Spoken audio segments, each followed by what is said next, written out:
Welcome back to The Real Life of Joe. This is Joe. I do music reviews and talk shit in mics. We're back here at Dos Migos, of course, and we got a new episode this week. Let's see. So listen.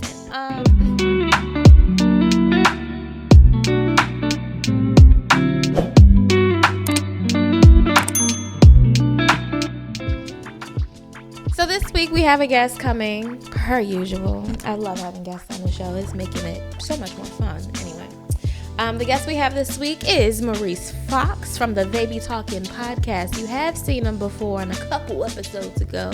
You might want to watch that because last time we had more of the crew. But today we're sitting down with Mr. Fox. And I don't know what we're going to talk about yet. I don't. So let's just find out, okay? Welcome back to The Real Life of Joe. This is Joe. I do music reviews and talk shit in mics. And as you can see, I got a guest with me. So, who you is, who you ain't, what you doing, who you do it for? What's good, everybody? My name is Maurice Savage, also known as Fox Savage Jr. I run a podcast called They Be Talking.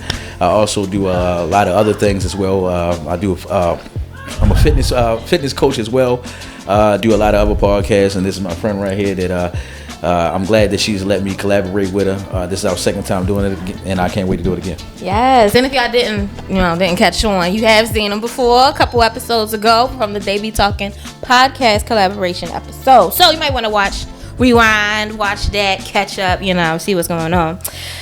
So, if you were a song, what would you be and why? How you feeling today?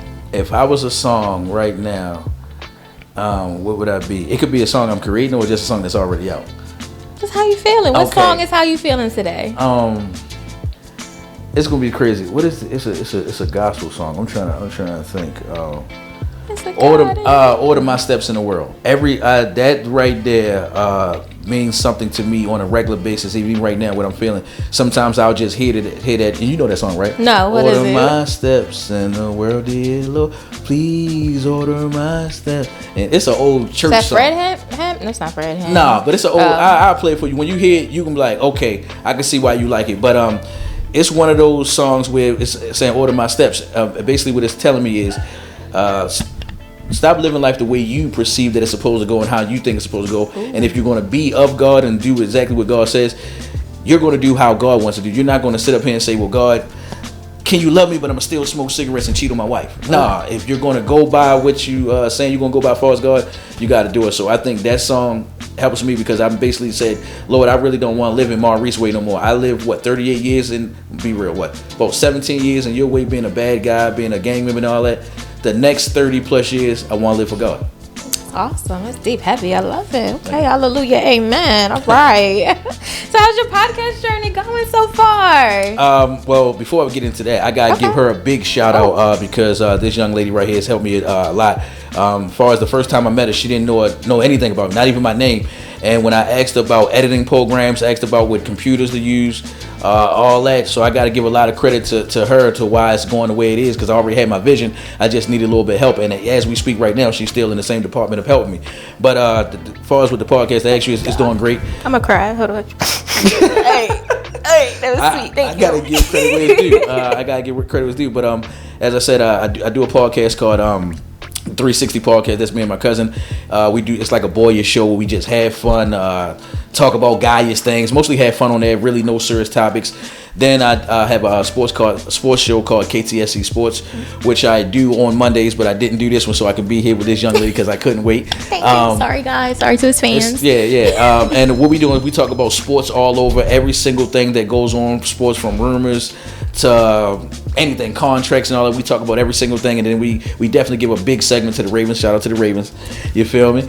And then I do the podcast called They Be Talking, which we just talking about. And They Be Talking, I came up with that podcast based on the fact that I feel like a lot of morals in real life things are not in real life no more. I feel like a lot of things, women being selfish, men being selfish, children not respecting adults, and adults not being parents. So on my show, we pretty much put all the bullshit to the side. I want to give a shout out to every woman that ever came on my show. Shout out to my co-host Q, that every woman I bring on my show, Nobody is defending Sexy Red. Nobody is doing this and doing that. They pretty much saying, yo, live your life, but you can live it in a respectable way. And then the same thing for us guys. We not promoting players being deadbeat dads and none of that shit. We pretty much promoting real life morals into the whole world. So that's basically what the show is about. Bringing back real life and stopping bullshit. All right. So where does all this passion come from? That's so...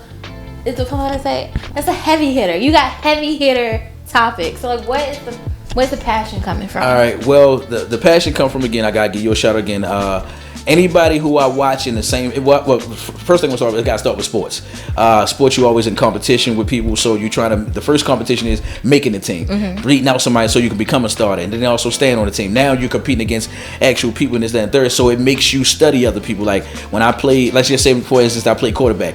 I'm going to go study the quarterback position. I'm not just going to go out there and play because I seen Tom Brady do it. So, prime example with you, I watch exactly how you do your editing, how the words pop up when you speak, how you have the videos and all that. So I literally watch, and when I'm watching, I just get dedicated. And I guess my sports background is the reason why I was like that. And I never forget, my mother always told me this. She said, if you took sports seriously the way you took girls and all that shit seriously, no, the way you take sports seriously and the way you take girls seriously, if you would have took the world seriously, you would be a bad man. And basically what I did was I applied that. So basically, I've been playing football since the age of what? I played Little League football at age 9, so I've been playing football from 8 to 38. Wow. And I know that I'm about to be done soon. I probably only got like 2 more years of football. I'll be 40 years old. So I'm looking for the next thing, because I ain't gonna lie, I didn't want to jump into that depression. Like, yo, I've been playing football my whole entire life. Like, I never went a year without playing sports. And I'm like, damn, I'm really gonna be that player. Like, what I'm gonna do after that? So I found this passion with the podcast, and I just was like, yo, if I'm going to do this shit, I'm going to go all at it. Right. So that's what I do. All right. Heavy. Again, heavy. All right. Have you thought about like coaching afterwards, or? Yes. Now I will put myself out there if I'm going to tell the truth. I was being selfish. I've been offered a lot of coaching offers, but because I'm not to talk cocky, I'm really good at sports. I'm him on that. Okay. So I wasn't really ready to give it up just yet. And now that you say that, that's definitely what I've turned it into. Like, after football is over, my whole entire life, I'm dedicating to giving back to Baltimore, giving back to the community, giving back to these kids, and giving back to grown men. I love that. That's good. So I noticed your new adventure that you just take on, personal training. How did you get into that, and how's that going for you? Well, I'm gonna tell you what's so crazy. Basically, damn near doing the OnlyFans on Instagram. Wait, what? Whoa. You on OnlyFans? No. I'm saying kinda doing OnlyFans on Instagram. What happened is I was messing with this one shorty, and at one time, I think in like 2019, every female was getting that weight loss surgery. And when you get that weight loss surgery, you got to eat certain foods. And she was scared to go on that diet, so I said I'll go on there with her, being a supporting dude, and I was work out. So what happened is, when I would work out, I would like, let's just say I did 20 push-ups. When I posted on my page, I did push-ups, 8 grapes, and then ate a cheeseburger. So I was writing little motivational things. Yeah. And then as I'm working out, I work out a certain way. I work out in my underwear. So when people would see me... Yeah, you got OnlyFans, y'all. Yeah. You want to see more... Right now. So when ladies would see me working out, they would make their little jokes and say they will work me out. They want to work out and this, that, and the third. And the same thing for my homeboys. They be like, yo, you dedicated, yo. You've still been in shape since high school and all that. And eventually what happened is one of my cousin's friends, she seen my body type and was like, yo, is he a personal trainer? She was like, nah. And then what happened is she asked me to train her. She got me 2 more girls, and now I got a guy who I do now, and it's almost about to be 2 months now. Whenever I started that Instagram page, so it's about to be 2 months now. I've been training 3 people. Oh, that's amazing! Yeah. Congratulations! And I'm cheap. I only charge $20 for an hour and a half. You can't beat it. All right, bet I'm gonna have to sign up because I need to get rid of this happy weight. Okay, you know I'm in a happy relationship. He put a couple pounds on me. I could go through his phone and lose 15 pounds, but I want to lose it right. Yeah. So, yeah. So on the They Be Talking podcast, you undoubtedly had a range of like meaningful conversations. Can you share a moment that altered your perspective or belief system and how it influenced your approach to future episodes? Well, I don't want to take away from my show, but I got to give credit to everybody that's listening. So I got to really say that my ex-girlfriend. I really can't say my show. I got to say my ex-girlfriend because I always approach the show with my perspective. I mean, even though I could say the right things, people don't take it as such. So I basically had my ex-girlfriend at the time basically like, yo, watch your delivery. everybody don't think like you. Be open to other people's opinions. So when she trained me with that to answer your question, now when I'm on the show, I'm listening to how people talk. I'm considering their feelings and this, that, and the third. And I feel like a lot of times when people have conversations, you're really not saying anything different than what I'm saying. You're just saying something I never heard before, and I'm saying something you never heard before, and we just putting a puzzle together. But most people don't have a conversation like that. They think your information is more than mine, or my facts is better than yours. And a lot of times I'm like, yo, we saying the same thing, but we saying it different. Or I agree with you saying, you just leaving out my part. So when I start doing the show, I start approaching like that. And if anybody watches my show, which you'll definitely love, you'll never see anybody really arguing on it. We everybody on there have their disagreements, but we come to common ground. It's like, I get your point. I see where you're coming from. I never thought of it like that. And then it's all like, and I want to make sure this, you hear this always. It's all about how you say things to people, whether they're going to receive it or not. I can give you the greatest information of all time, but if I'm yelling and screaming and hollering at you, it's not going to get it. But if I'm talking to you and respecting you and letting you know that I'm here for you, or I'm guiding you in the right way, you'll be receptive to it. That's good. That's good. Another heavy hitter. He dropping gems. He came ready. He was like, I'm gonna show y'all out. Let me tell you something. Yeah. All right. Reflecting on your journey with the They Be Talking podcast, what has been your most significant personal growth or challenge, and how has it shaped your identity, both professionally and personally? Okay. I'm gonna say the main thing it shaped is, I mean, call it what it is. I'm from Baltimore City, and I got called what it is. I'm a street guy. I was a former gang member. I was in the streets, Crip member, and I was one of those guys where I didn't care about my ranking or this, that, and the third. I was more into I want to be one of the toughest guys and one of the slickest guys out there in the street. And coming on here, doing this podcast and doing a podcast life, you can't talk like that. You can't say nigga all the time. You can't curse every time. You got to talk respectful. It's a time and place for everything. So what this show has helped me do is make me be more professional as far as everything. I mean, I love being called Fox Savage, but my name is Maurice Savage. I'm more in tune with that. I remember I didn't want you to call me by my government. You know how it is being Baltimore. You want your nickname to be your name. So I started changing that. I started interacting with more people. I remember at one time where I wouldn't take any opportunities, or I'd be like, I'm gonna play it off. Now, anytime somebody hit me up to ask me to be on a podcast, or I'll do like I do, hit you up to be on your podcast, or they ask me to do a show or anything, I'm open to all opportunities. So I think what happened is that They Be Talking helped me build the brand itself, the brand me, and it changed my whole language, my pronunciation skills, my language, the way I write, the way I talk to anybody. So I think it's really turning me into that professional way, because I ain't gonna lie, I do prefer to say nigga, fuck this and blah blah, but I do feel way more intelligent when I'm talking the way I am right now. I love that. Yeah, absolutely. I want to dig into your background a little bit, the gang stuff. Right? I got questions. Y'all know I'm a half and half.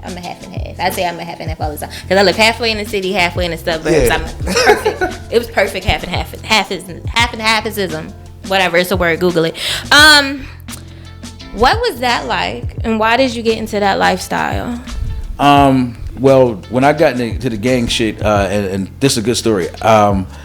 I got in there just because I wanted to be down. Not really I wanted to be down like I followed him and did it. It was more of a situation was I hang with all the gang members. I did all the gang member shit. I just didn't have a flag. And I never forget, I mean, I was damn near begged to be a gang member. They want before I became a Crip, they wanted me to be one so bad. They said, yo, I'll let you fight your bro right now. You'll become a Crip today. Or they was that easy? Yeah. Hey, come here real quick. Yeah, I mean, it's like this. I mean, one of the reasons why I think the devil get mad at me because I changed my life around for no reason. None of my homeboys got killed or somebody got major life in prison. I changed my life around because of the movie called The Legion, and I saw it was about the end of the world, and saw that Jesus. Angel form was the archangel Michael, which in the Bible. So what I did was I just went to Google, went to the Bible, and I'm one of these type of people. I read the Bible like it's an encyclopedia. I never read it like glory be to God. So that's basically that. But with the gang shit, they just kept on asking me all the time, and I never was really going to join the gang because over East Baltimore, I'm hanging with Crips, and where I used to sell drugs at was down South Baltimore where the Bloods at. And I just never forget. I was like, yo, what you gonna be, a Blood and then fight your brother? Or you gonna be a Crip? Because this, I actually almost fought my cousin because he was a Blood and I was a Crip. Wow. So I was in that situation like, yo, you can become a blood, you can be beefing with your brother and this and you know how black men is. We make little jokes. So if my brother a Crip and I'm a blood, you feel me? I'm gonna say crab, disrespecting him, and who knows what that can turn into, a beef or that. So I just said, you know what? If I'm gonna be down with that, because my brother's like one of my best friends, so I'm like, if I'm gonna do that, I'm gonna rock with my brother. So it was more like I did it down, and they kept asking me, but as far as protection and none of that shit, nah. But that ain't gonna, I will say this: that was a stupid reason to join that shit, because I fucked up a lot of people. I did a lot of things that I wasn't supposed to do, and I'm lucky that I did make it out, and I'm lucky that God did show me a movie to make me change my life around. Great accountability and reflection. Yeah. That's good. I get a lot of hate for this perspective. I'm gonna say it again, but in a question form. What's the difference between being in a gang and being in a fraternity or sorority? I think, to me, the difference is, and I'm just want to be fair, because I was one of those type of people that said that it was the same thing. But yeah, you see what I'm saying? But the only thing that I see difference is, you feel me, fraternities, I think you can have some like lifelong changing goals with you. Where being a Crip, this was going to be. Being a Crip, this always going to be me. The only reward of being a Crip is you're going to be a top ranking Crip. You don't have to do anything no more as far as being a gang member. It's called Cool Water. That's what Snoop Dogg is. It's called Cool Water. And you don't have to do anything. You feel me? The little foot soldiers do anything. Can't nobody tell you to do a mission or anything. Immediately, if somebody do something to you, your job is to tell the foot soldiers, handle your business. That's the real benefit, and you get the hood popularity. Now, from what I seen in fraternities, I would never join one. Make sure I put it. From what I seen is, these guys always look out for each other when it comes to getting a job. I seen it in movies. I see it in real life. Where if you Alpha Phi whatever, and my daughter's that, I talk to you and you be like, okay, I can get your daughter in here. So I think the only difference is when it comes down to fraternities, they help you with better opportunities with jobs and shit like that. That's what I only seen people use fraternities for, like, yo, Alpha Phi this, and I can help you get a job, or I can help you get a connection with cars and this, that, and third. So I just think it's a connection thing. I mean, it's pretty much the same thing, but I think being in a fraternity, I don't think you got to kill nobody. I think they changed the rules a little bit on hazing, because a lot of people have been telling on shit like that. So I talk to a lot of college women, so I know some of these things. But I agree with you. Until I got my insight, I thought both of them the same. I'm not sold on it. I still think they're kind of the same. And this is why I just feel like one has paperwork, one don't. That's it. I can agree with that. I can agree with that. I'm still ignorant, y'all. I'm sorry. Y'all can still educate me though. So drop a comment and y'all let me. And I mean, like I said, not trying to. What's the name? Fraternities, you don't have to kill people in the gang. You're going to have to, and there's going to be a lot of senseless and innocent people. And you have to. I can't be a receptionist or something. A receptionist? Yeah, like, I don't know. I mean, put a little roll the baggies up. I mean, you seen the movie New Jack City, so it's a possibility you could be one of them. This is where I lose my black card. This is where the half and halfism comes from. Oh, you never seen New Jack City? I have not. Okay, well, to answer your question, if you wanted to do this, the only other job I could suggest that you would get where you wouldn't have to get murdered on, in the movie New Jack City, the women who was the drug dealers that was the package, they had to be ass naked to make that was it. A bunch of ass naked women just packing drugs, like how you said. So if you wanted to expose yourself and be comfortable with, like, that's the only other job. Nah. Yeah, that's the only other job. I won't do that. How I be the boss? How I be the big man? The only way you could be the boss, you'll attract the woman. You would just have to mess with, God rest his soul, you would have to mess with Nipsey Hussle. You would have to do something like that. That's what you would have to do. You would have to go. And you would, and I wouldn't suggest a woman to do it, but I would hope that you find a guy like Nipsey Hussle, because most gang members not thinking like him. He was the type of, like, if people really knew what the Crip shit was about, Tookie Williams and Raymond Washington, the whole Crip thing was about this. We protect our neighborhoods. It's not we go find the that's the original of how gangs started. Exactly. I remember reading about that. That's originally what gangs was for, is to protect the neighborhood. Yeah, and they had a whole movie on how the whole gang thing really happened. Pretty much people just used to fight each other until guns got involved. The wrong nigga got their ass whipped. But overall, I wouldn't suggest a woman mess with a gang dude, because nobody's got the mindset like Nipsey Hussle on some, yeah, I'm a gang member, but I want to make my community better. And at the same time, I'm a gang member doing all this. I'm not going to let your son be a gang member. You feel me? So if you go and mess with a guy like that, which is very hard to find, it's good. And I don't think that's in Baltimore. Do you think it would ever get back to that point? Go back to the roots of why it was created, or is it too far gone and disconnected? I think yes. I think it's the reason why it's too far gone, because back in the day, as I was explaining, we became a gang to protect this block.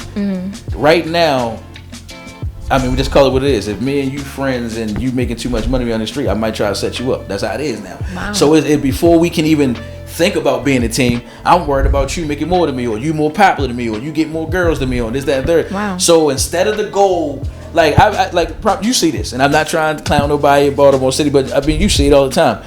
I don't even think you smoke weed, but how many times you go to the gas station and like 20 niggas with book bags run up to you?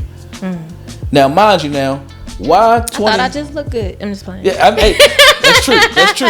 But I'm saying this, and then they go to show my point right there. Why 20 niggas with book bags running up to me with all 20 of y'all sell the same thing and y'all work for the same guy? Oh, that is old. You feel me? When if that's just me, you, and Sierra right here, we all got the same thing. Go ahead, Sierra, you go and get this one. I go and get the next one. But they not doing that. You got 20 niggas running up to you, competing with you on competing the same with team. you. And I even heard, yo, don't do that no more, yo. If he come to me, he come to me. So before we can even get to that, friends and homeboys gotta work together first. That's true. That is very true. All right, let's get out the streets. Let's move on to the sidewalk. Okay. Let's get it. What's your favorite? Actually, let me say this. What do you love the most about what you do? The thing I love most about what I do is once I looked at the numbers, I saw that we touch a lot of the young youth. Majority of my viewers, I'm 38 years old, so I thought because I did my podcast, That's the Way Love Goes, it was a relationship podcast. Majority of our viewers were people that was my age and older. A lot was my age and older. And when I started doing this podcast, start talking about every single thing that was going on, a lot of my viewers are the ages from 18 to 24, and it's majority of women. But it's crazy to see that a big huge chunk of our male audience is the young men. Nobody, like, we got 34s and 40s and all that, but to see that the number was high like that, I was like, oh my goodness. So I say from now on, every time I do a show, I'm going to make sure I'm coming hard. Make sure my teammates come hard, but it's the same type of content. Making sure we talk about every single thing that a person can go through. I want to touch everything from depression, STDs, sexual encounters, your first time having sex, having a conversation with your kids about being bullied, learning how to cook, the appropriate wife, appropriate husband.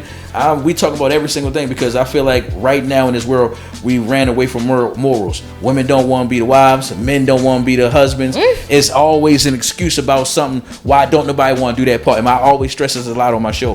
When did this become popular where I'm getting ready to be in a relationship with you and I'm only going to show you a man unless you show me how much of a woman you is? I thought it was we like each other. Let's show that each other we like each other. But it's not that anymore. It's more of women basically saying, yo, he got to pay for this, that, and third. And then you got men who saying, well, you got to kick out to do this. When I'm like, yo, I just remember back in the day, I did anything to impress the girl that I like. And the girl who I liked, she was receptive of that and she did anything to impress me. Like, I remember one time, whoever you was messing with was the most attractive person in the world. Now, everybody's seeking attention from everybody. What do you think that comes from? I say this all the time. I say this on every platform that I'm on when they ask me this. We live in the era of the sex. And when the sex and the sexy, you see it on Instagram and Facebook all the time.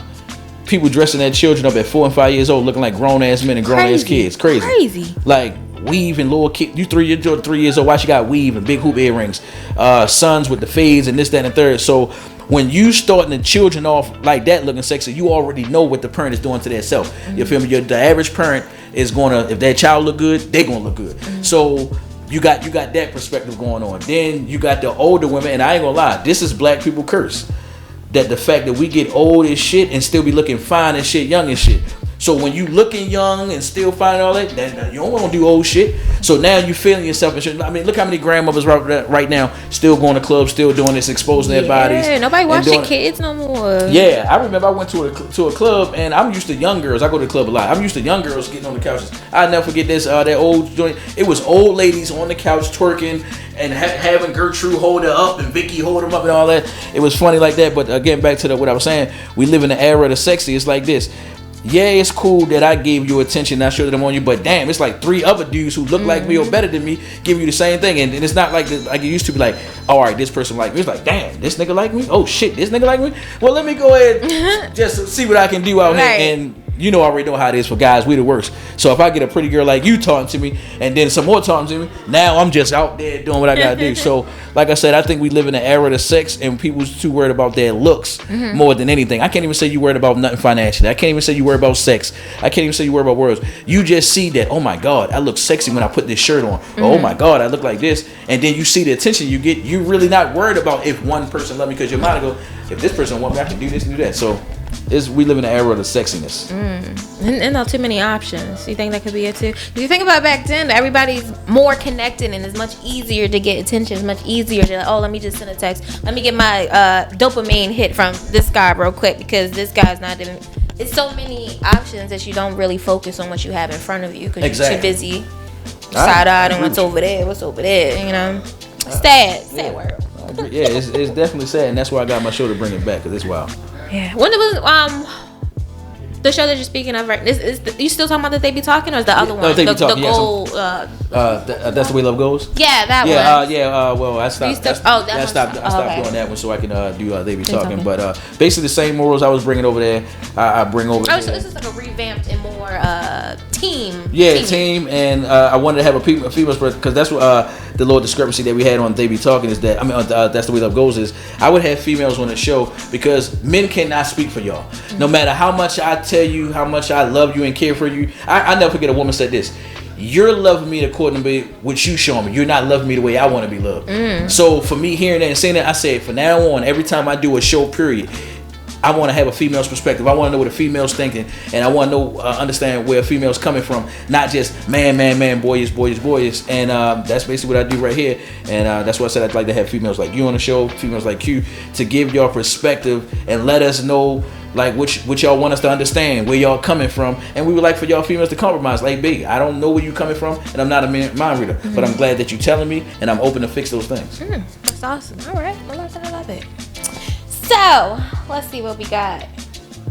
All right, let's get into some music, y'all. All right, hey, let's do it. Okay, so today we'll be reviewing, let's see, the artist's name is Kai T, and he gave us a song called Cavity, and it looks like we got a music video, so I'm going to have the music video pulled up too.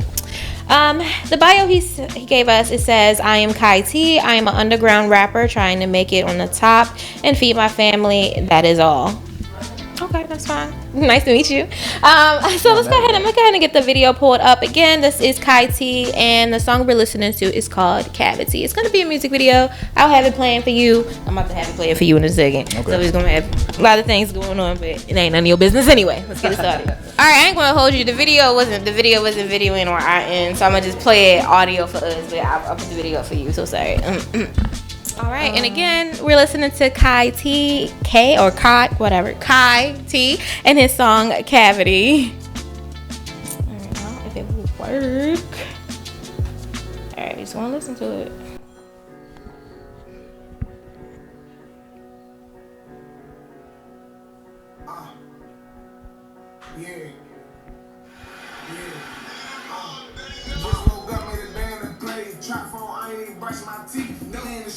I'm too rough for a nigga like me. I be moving on P. Face card, I don't need ID. Slobbing on drinks in the Cherokee Jeep. I shoot by myself, I don't care if y'all deep. Y'all shot at me, I must y'all weak. Charge designer on me, they geek. Flip that's bro, he slapping the street. Yeah, I'ma keep it the street. My niggas got shots like they play for the Heat. Better watch what you say when you talking to me. Yeezy slippers when I walk on the beat. Stripping designer like I got a leak. Better keep your hands up when you walking the beat. You don't want smoke, I got fun on the street. When I slide on the up, they gon' think I'm 3 Y'all used to say free me, 21 now. Your man 6 feet deep. My pavement itching, I'm geeking the creek. These niggas be tripping, end up in the creek. Go hard in the paint, they calling me Greek. Freak, 3 days I ain't getting no sleep in the spot. I drop 100 on back. All right, so I know this season haven't been playing full songs because it ain't it. You don't like it? I don't know. I don't think this is. I don't know. How you feeling about it so far?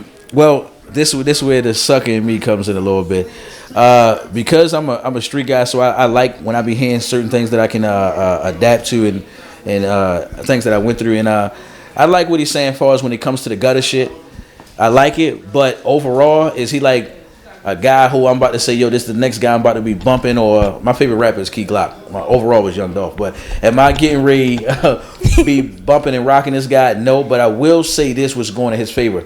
That beat right there is awesome. I can't. Really? The reason why I say awesome, I think is I like anything that you could dance to. So when I'm saying as far as like it's going to get him look at. And if he listen to this, all I would say is, bro, when they come back getting in the lab, just go harder on what you're doing, because I mean I pretty much just hear the same shit that every other rapper was saying. I like the beat. I'm not gonna lie, I was doing like this when I heard the beat. It was giving me Baltimore vibes and shit that I normally already hear. So yeah, where are you from? You didn't give us no real information. Thank you. Like, where are you from? Like, what sound is this? Yeah. Great feedback. I will be the asshole. I didn't like it. I just feel like it was slow. Like, it was slow. It didn't like it. It didn't bring me in. It didn't keep my attention very strong. Send something else. That's all I got. So sorry, but send something else. I feel like you can do better also, because I looked through your page and stuff, and I see like you did enter another song. We don't have time to play it today. I'm sorry. Maybe in another episode I'll give you another one, or if you are in the area, because you was looking very Baltimore-y in the video. I wonder if you're in town. If you are, you can come to the show and we can talk about it in person. Just don't be mad at me. Don't shoot, because you about that life and I'm not. I'm a half and half. But yeah, so half is always gonna be funny. I am what I am. That's all we got for that. I'm so sorry, Kai. This song wasn't it. It wasn't it. I ain't gonna drag you no more. What's the last song you listened to and you had it on repeat? Oh man, I don't want to. Nah, you gonna clown me. I got like three. I got three songs. Okay, I got three songs. The first two you gonna be cool. Okay. The last one I'm gonna save. I'm gonna just let you clown me. Okay. All right. Quavo got a song with Rich Kid called Exclusive. Yeah, that's that. And Future got this song called Ski. It just came out. It's called Ski. On his new mixtape or album that came out? Yeah, the newest one? Ski. I haven't tried it. I tried to listen to the newest one, but it sounded like the last two that he just dropped. I'm like, bro, what are you doing? It do. I can't even lie to you. It he getting a little bit lazy over there. Yeah, I'm just a huge Future fan. And last but not least, I kind of want to turn my head and don't look at the camera. Right now, this is probably my guilty pleasure song. I listen to this song every day. Big Mama for real, what you gonna do for my birthday? Are you serious? Man, yeah, that, and do you know in the second part, Big Mama come on? Oh my God. Man, when I be driving sometimes, I was not expecting that. You might as well say I'm one of the gals, cause Big Mama, that shit, that fucking beat is killer. But I ain't gonna lie, yes, I play that like a mug, so I just put it out there. Okay. So Mr. Fox, where can the people find your work and upcoming projects? You can find me on soon. You'll be right here with this beautiful young lady. But you can find me on all platforms on Wednesdays for They Be Talking. We do it every Wednesday night at 8 o'clock. The latest we'll start is 8:15 to let the viewers climb up in. Then I do my podcast, the 360 podcast. We just pretty much just record on there. It is really not out there. We just record and then put it on YouTube here and there. Every other episode is called the 360 podcast. KTSC Sports Talk, which is I do on every Monday. You can just find that on StreamYard. And we also do repost it on Facebook, which you can find me on my Facebook page. My name is Maurice Savage Jr. Yes, that's my real name. And you can find it on there. But for the most part, They Be Talking, you always going to see it because I'm promoting They Be Talking like every day, lunch, breakfast, and dinner. You're going to see it about 3 times. Very consistent. Yeah. I love it. They Be Talking the podcast page for Facebook. And then we have They Be Talking the podcast page for Instagram as well. And I'm always active on there in case you want to reach out, be a show on a guest, or any questions. I'm always willing to listen. Mm-hmm. And also, guys, all the links that he just talked about will be below in the video on the YouTube channel, the Real Life of Joe YouTube channel. And that's all we got this week. Thank you so much for coming today. I appreciate you. You're always welcome to come back, of course. And that's all we got. So thank you for watching the Real Life of Joe. This is Joe. I do music reviews and talk shit in mics. And I'll see you next week. All right. Peace out.